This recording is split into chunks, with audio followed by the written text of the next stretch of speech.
பாசைக்காரன், எல்லா ஜாதியார், எல்லா ஜனங்கள். இதை குறித்து பேசணும்னா கல்யாண்குமார் தான் கூப்பிடணும்.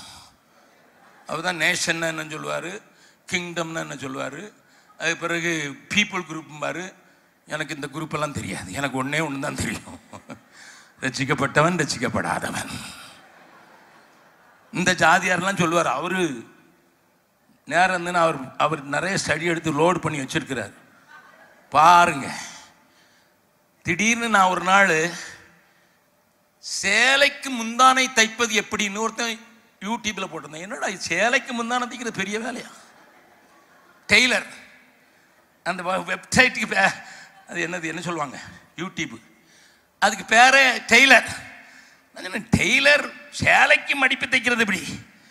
நான் அதை பார்க்கல எப்படி மடிக்கிறதுக்கு. ஏன்னா எனக்கு இப்போ சேலை கொடுத்துறதுக்கு நேரம் இல்லை, பெஞ்சாதிக்கு கொடுத்து விடுகிறது ஐ டெல் யூ. அல்லது என் பெஞ்சாதி சேலை உடுத்துறதும் இல்லை. லிசன், இப்போ எதுக்கு படிக்கீங்க?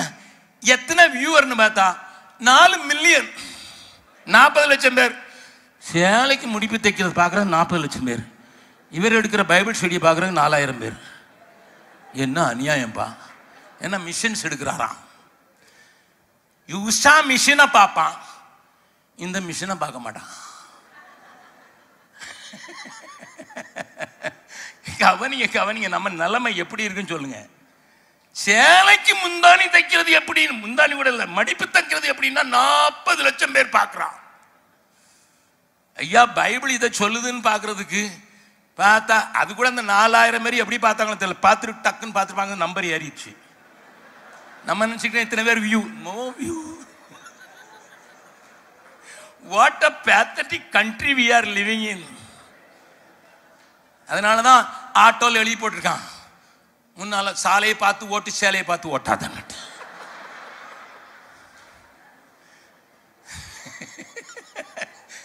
நல்லா கவனி, சேலன்னு ஒண்ணு பார்த்துருவான். லிசன் சார், எல்லா பாசைக்காரருக்கும், எல்லா ஜனங்களுக்கும், எல்லா ஜாதியாரும், என் ஆளுகைக்குட்பட்ட எங்கும் உள்ளவர் யாவரும் தானியேலின் தேவனுக்கு முன்பாக நடுங்கி பயப்பட வேண்டும் என்று. தானியேல் எந்த காலேஜில் போய் லவ் பண்ணி மேரி பண்ணார்? ஹலோ,